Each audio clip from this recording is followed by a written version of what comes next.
que han quedado estériles luego que le da la parotiditis. Entonces aquí en los testículos va a suceder la orquitis, que es la inflamación de los testículos, más que todo se ven los muchachos jóvenes en la pubertad. A nivel cerebral también puede producirse una encefalitis y el paciente puede quedar con síntomas neurológicos. Las meninges, cuando afectan las meninges, se puede producir meningitis y pueden producirse diferentes afecciones del sistema nervioso central de diferente intensidad. También puede producirse una pancreatitis, puede el paciente tener pérdida de la audición, puede tener problemas cardíacos, como anomalías del latido o enfermedades del músculo cardíaco.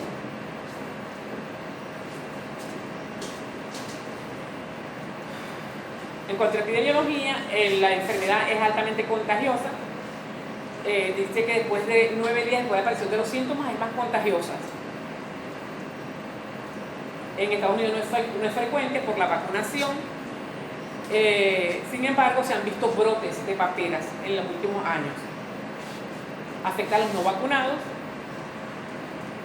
y está relacionado con el hacinamiento, donde hay personas que están muy estrechamente juntas en las escuelas, en las universidades, etc.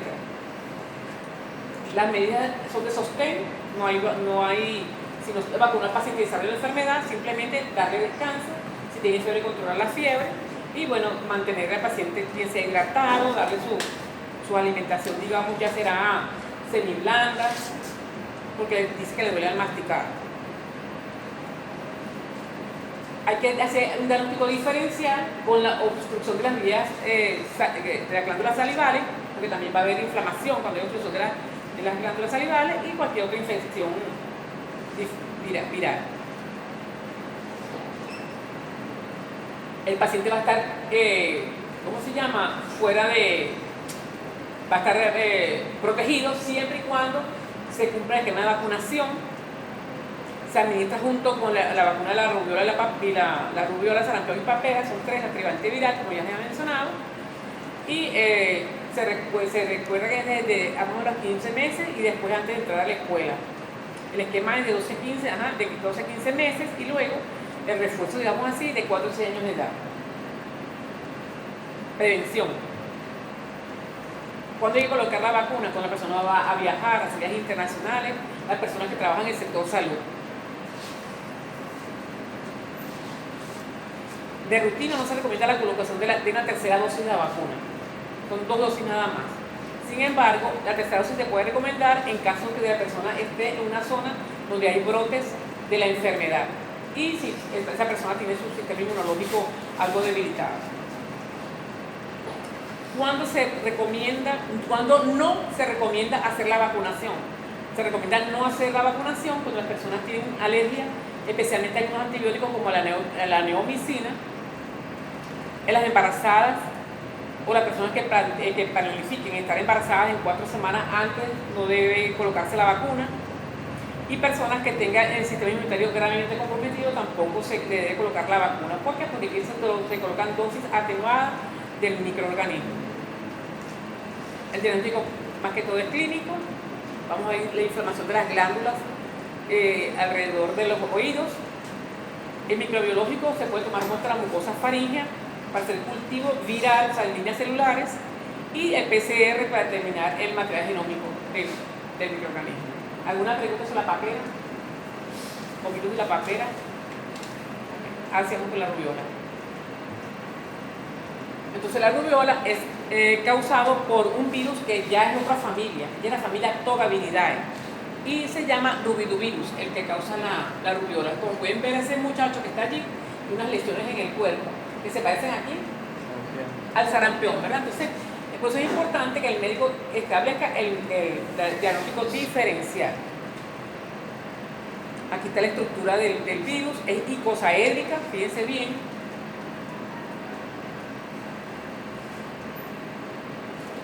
La caside puede medir de 30 a 35 nanómetros. La una bicapa lipídica. El ARN es cadena simple, pero en sentido positivo.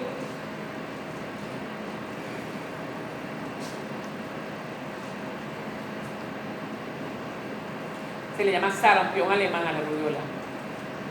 Es una exantémica, febril, contagiosa, benigna. entre comillas. ¿Y por qué digo entre comillas? Porque de repente nosotros adultos desarrollamos la rubiola y nos pasa y ya.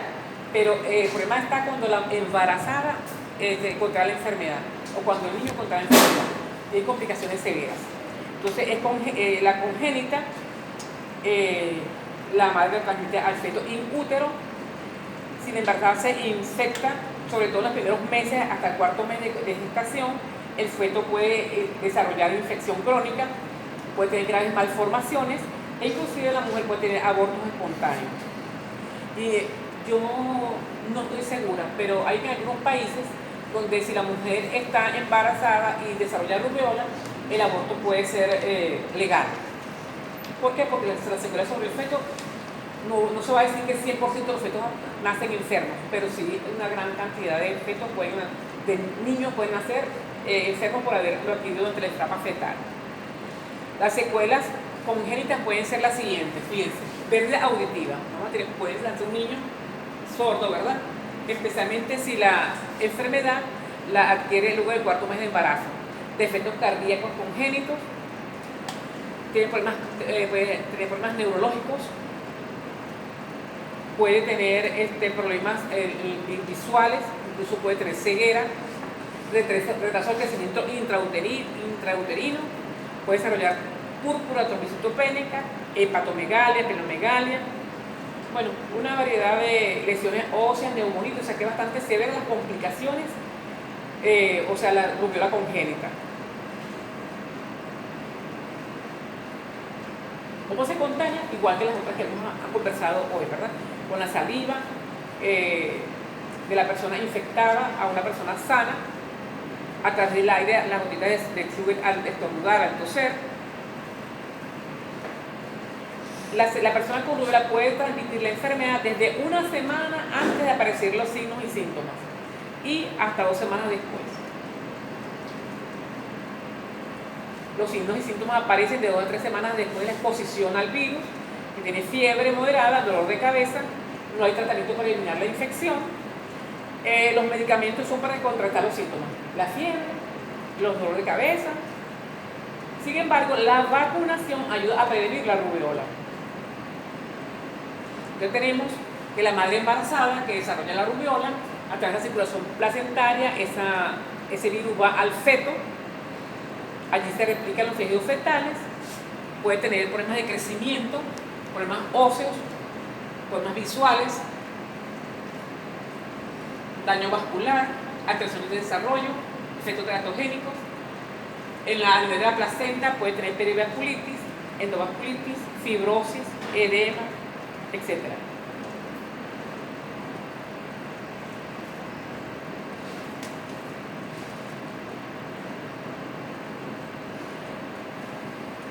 Así que la persona vacunada, dice generalmente la persona vacunada tiene inmunidad.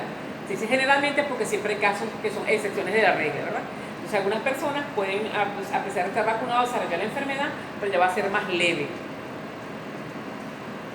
Dice que las embarazadas y otros adultos podrían recibir dosis de refuerzo. El diagnóstico clínico se hace sobre la base de las lesiones, signos y síntomas iniciales, y hay que establecer el diagnóstico diferencial de otras enfermedades eruptivas. Acá tenemos más o menos los daños que puede sufrir el niño, ¿verdad? A nivel de los nódulos linfáticos puede tener una linfodenopatía, más común en el triángulo posterior del cuello, detrás de las orejas. En las articulaciones puede tener artralgia, y una inmunopatología por complejos, puede tener flebitis y daño fetal, y puede tener la rubiola congénita, no se nace con rubiola. Se puede aislar al virus, igualito con líneas celulares. Las muestras van a ser secreciones faríneas, orina, líquido amniótico, restos de placenta. En este caso, el cultivo se puede hacer en líneas celulares Vero, y otras que están allí, AMGK. Y se puede hacer el diagnóstico mediante PCR.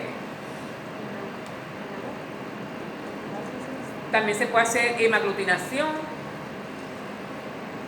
hemólisis radial, fijación de complemento, inmunofluorescencia indirecta, ELISA y anticuerpos, detección de anticuerpos IgE e IgM específico contra la rubiola. Aquí está lo que es el esquema de vacunación, perdón, las características diferenciales de las enfermedades. El sarampión, el periodo prodrómico es de 3 a 5 días, se ve fiebre, tos, conjuntivitis. La rubiola no tiene ningún síntoma prodrómico. La varicela de 24 a 48 horas tiene malestar, cefalea, dolor abdominal o puede ser asintomático. Luego tenemos en el otro periodo enantemático. Debería ser exantemático, porque es el exantema que vamos a ver aquí. Vamos a ver exantema, comienza por detrás de las orejas, recuerda que luego va bajando hasta llegar a las piernas, y hay que estar pendiente de las manchas de Kupling. En la rubiola el exantema va a ser discreto, es finita la erupción de la rubiola, finita. En cambio en el sarampión se va a ver como rosetas. En la varicela, esta nosotros no la vamos a trabajar hoy, pero está allí. En la sarampión, la mancha de Kupling, que hacemos una en la boca. En la rubiola tenemos la linfadenopatía retroauricular y occipital. El contagio en caso de sarampión es al inicio, los 5 días después del exantema, y la rubiola 7 días antes del inicio del exantema. ¿Alguna pregunta sobre la rubiola? Hablando de mecanismos de patogenicidad, todos tienen proteína F, todos los que no. Claro. Sí, porque sí, okay. En su estructura celular. En su estructura celular, sí. Okay. Vamos a hablar del virus de la rabia. Rhabdovirus, el virus de las rabias. Entonces, él pertenece al género Lysandvirus.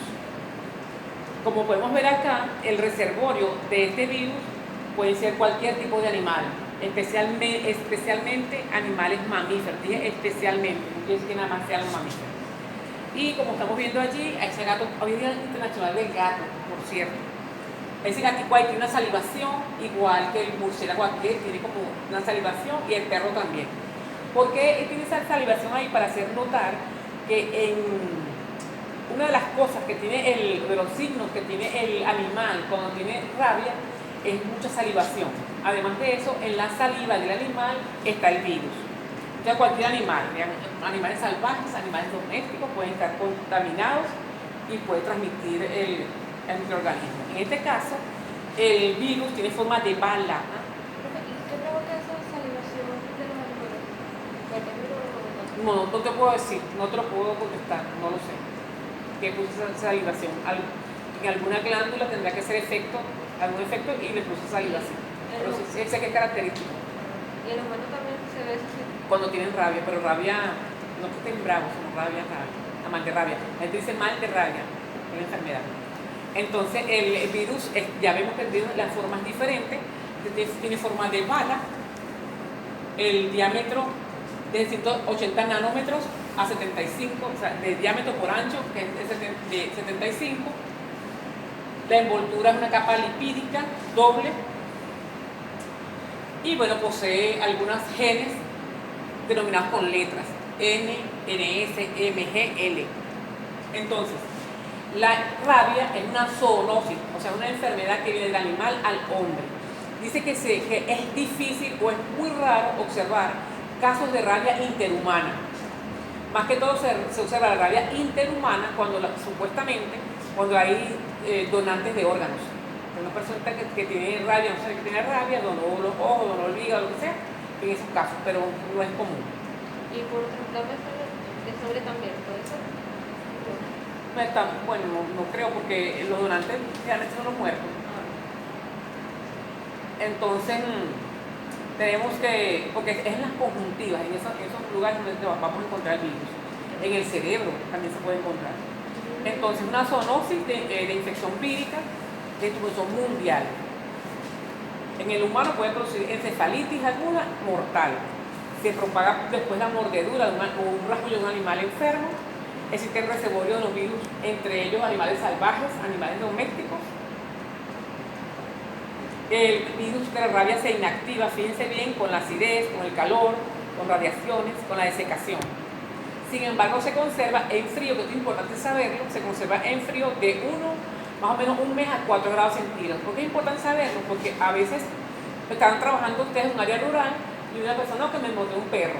Entonces, necesitan saber si ese perro lo mordió porque tenía mal de rabia, dice la gente, mal de rabia, o simplemente porque el perro estaba molesto y lo mordió. Entonces, en ese caso, hay que tomar el cerebro del perro, hay que matarlo, hay que sacrificarlo.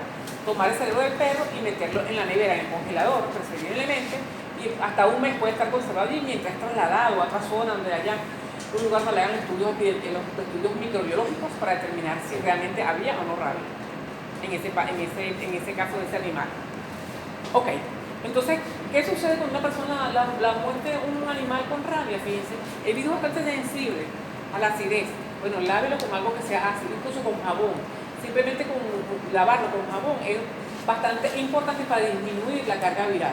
No vamos a decir que el jabón va a matar el virus, pero por lo menos va a disminuir la carga viral, porque no sabemos qué tan profundo fue la mordida y si ya el animal penetró mucho, el virus penetró mucho. Ok. También se puede conservar el virus en una mezcla de partes iguales de agua y glicerina, o se puede también conservar por liofilización.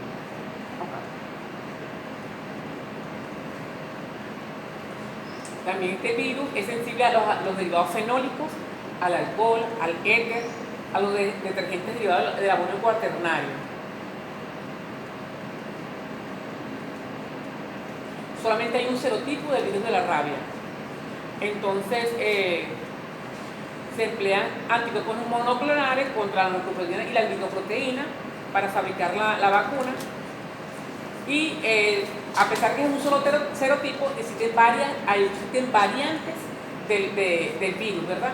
La variante que causa infección en el perro va a ser diferente a la que causa infección en el zorro, va a ser diferente a la variante que se encuentra en Ciudad Bolívar que la que se encuentra en el estado de Aragua. Entonces, una de las maneras de también saber de dónde vino la enfermedad es hacer la investigación microbiológica, más que todo por PCR, esa cuestión, para saber el origen de la cepa.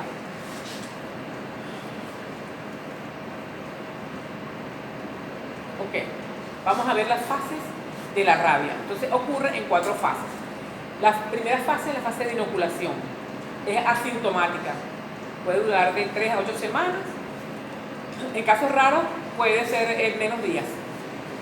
La enfermedad producida por la mordedura, si es cerca del sistema nervioso central, la enfermedad avanza más rápido que cuando lo muerde, por ejemplo, en la pierna. Entonces hay que tener cuidado, o sea, cuando el paciente llega, en qué lugar te mordió el perro, en qué lugar te mordió el murciélago, porque los murciélagos son muy importantes como reservorios de la rabia. Por eso cuando a veces vemos una fruta que cae y la vamos a ver, ¿no? Esta fruta que cayó de la mata y vemos que tiene un colmillito de ahí, como rajuñito, no debemos consumirla, porque posiblemente el murciélago lo haya mordido y ahí va, en la saliva está el virus de la rabia. Aunque no está documentado que se va a adquirir porque me la comí, pero sí, si tengo de repente la mucosa húmeda, de repente podría penetrar por allí. No se recomienda comer frutas que tengan mordedura de esos animales. Ok, la segunda fase, la fase prodrómica, dura de 2 a 10 días. Aparecen síntomas inespecíficos semejantes a una gripe, malestar general, puede tener decaimiento, anorexia, cefalea, fiebre baja, dolor de garganta, vómito, lo que sea. Todo similar a un proceso viral común. A partir de esta segunda fase, la enfermedad es mortal en el 100% de los casos. Pero la única opción en este caso es suministrar una inmunoglobulina antirrábica, no la vacuna. También se le coloca la vacuna, pero hay que colocar una inmunoglobulina de entrada antirrábica para contrarrestar el efecto de este virus. Y solamente es eficaz, la vacuna solamente va a ser eficaz en el periodo de incubación.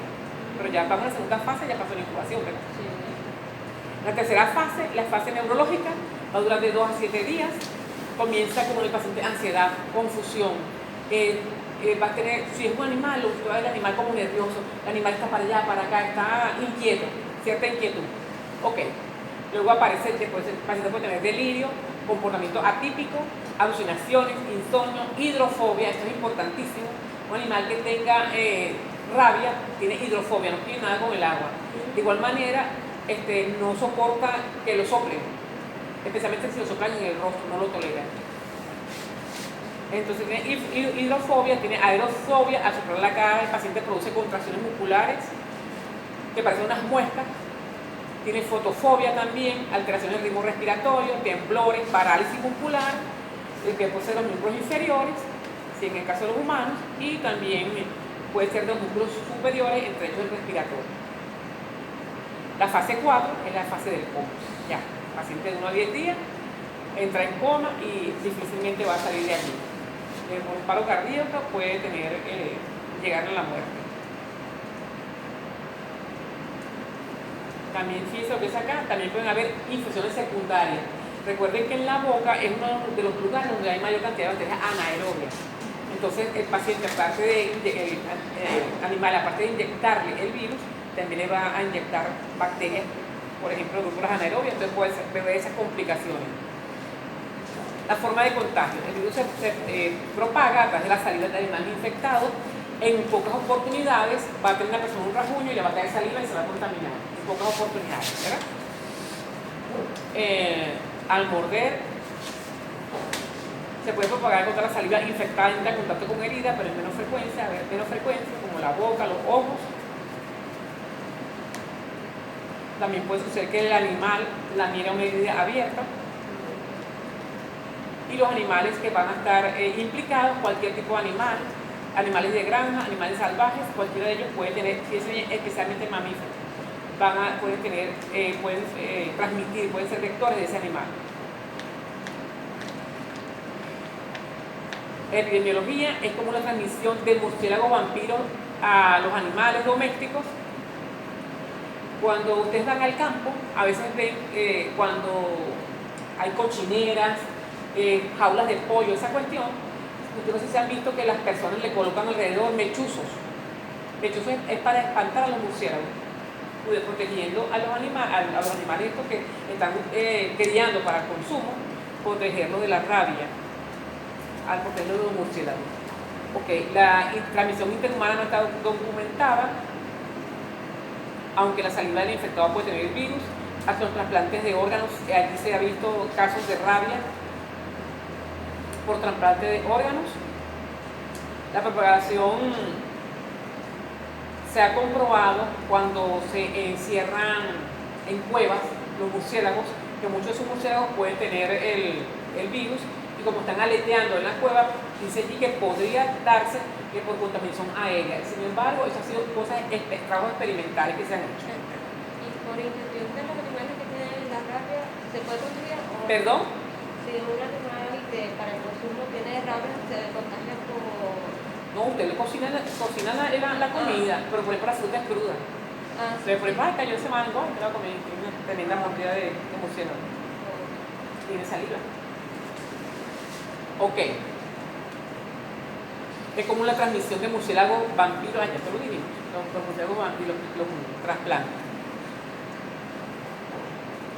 Ok, entonces dice aquí, el virus rábico se perpetúa en la naturaleza por 3 ciclos. El primer ciclo es silvestre aéreo. Los murciélagos infectan a los bovinos, los murciélagos también infectan a los humanos. Por vía silvestre terrestre, los mapaches, coyotes, infectan a otros mapaches, coyotes y a otros animales que están terrestres, salvajes. Urbano, los perros, los gatos, los perros infectan a los gatos a los perros a los humanos, allí, eso es interurbano. El diagnóstico. El diagnóstico puede hacerse pre-mortem y post-mortem. Post-mortem se toma el tejido celular del cerebro, como ya les dije, ¿verdad? Y se puede hacer la inmunofluorescencia directa. También se pueden hacer otras técnicas de coloración, donde vamos a observar en las células cerebrales, esos cuerpos oscuros que ven allí, se llaman cuerpos de Negri, son característicos de la rabia, del virus de la rabia. También se puede hacer PCR, inmunofluorescencia directa, pruebas biológicas, también posterior inmunofluorescencia directa. se puede a las biológicas inoculando a ratones lactantes, y luego de ahí, del ratón lactante, toman muestras y le hacen la inmunofluorescencia directa. O sea, que vamos a hacer directamente, investigar el virus, puede ser de la saliva, de todos esos órganos que están allí infectados, y también inoculando animales de experimentación. Antemortem, o sea, antes que la persona muera o antes el animal muera, se pueden hacer diagnósticos a partir de la fase prodrómica. Cuando aparece la hidrofobia y la aerofobia,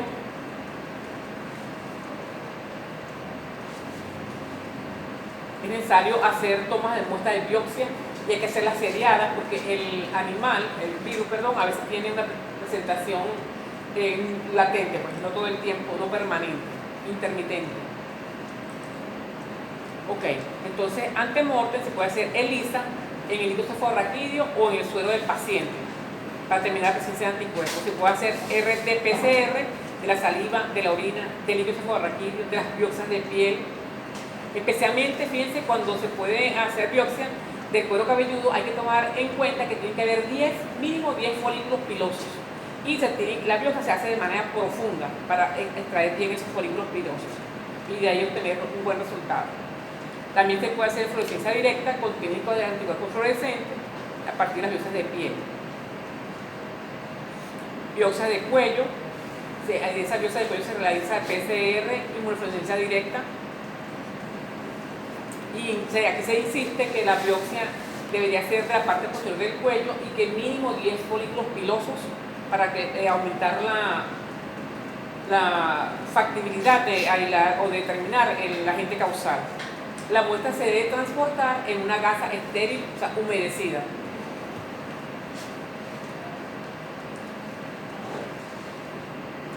También se puede utilizar glándula lacrimal, humor acuoso, humor vítreo de los bovinos infectados para hacer el diagnóstico.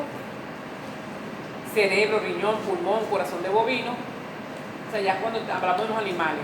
Cerebro, riñón, pulmón, glándulas salivales de murciélagos hematófagos. La vacunación. Fíjense, la vacunación tiene valor profiláctico. No se vacunan los humanos, se vacunan los animales. Pero una vez que la persona ha sido mordida por un animal con rabia, en primer lugar, lo que primero que se hace es aislar al animal y observarlo. Si acaso, por ejemplo, imaginemos que la mordedura se presenta un día viernes, ya el sábado y domingo no trabaja en sanidad. Entonces hay que vigilar al animal, preferiblemente sacrificarlo y guardar el cerebro en la nevera. Y hay que vigilar el comportamiento, si lo deja vivo al perro, si no lo vas a matar, vigilar el comportamiento del perro y vigilar el comportamiento del humano, que no tenga las características que ya dijimos, la inquietud, esas cuestiones, ¿verdad? Entonces, si se comprueba que si fue expuesto a una mordida de un animal que tenía rabia, hay que colocarle la vacuna al humano, pero esa vacuna tiene inconvenientes. Los inconvenientes son que puede producir paraplegia y puede producir la muerte de la persona. Son los riesgos de la vacuna contra la rabia, los riesgos cuando se vacuna a una persona después que ha sido mordida. Entonces, ¿qué se le va a administrar al humano una vez que es mordido? Suero hiperinmune antirrábico. Se debe aplicar el tercer día después de la mordedura. Se aplica, fíjense bien, 40 miligramos por kilo de peso. ¿Qué se hace? Se le inyecta la mitad intramuscular y la otra mitad alrededor del lugar donde lo mordió el animal. Dice que eso es muy doloroso, las personas le huyen muchísimo a eso. Se debe aplicar el suero que contiene gamma globulina, que es menos riesgoso, pero la verdad es que haya. ¿Cuáles son las prevenciones para la rabia? En primer lugar, no tocar animales silvestres. Hay veces que vamos por el campo, es una ardillita, y que también la ardillita la queremos agarrar, la queremos tocar y llevar a la casa, no debe ser. Hay que tener cuidado el contacto con los murciélagos. Hay que lavar las zonas de la mordedura o de rasguño de los animales inmediatamente con agua y jabón. Solicitar atención médica de inmediato. Y la vacunación de las mascotas, por supuesto, no cuando tienen enfermas, sino como medida de prevención. ¿Alguna pregunta?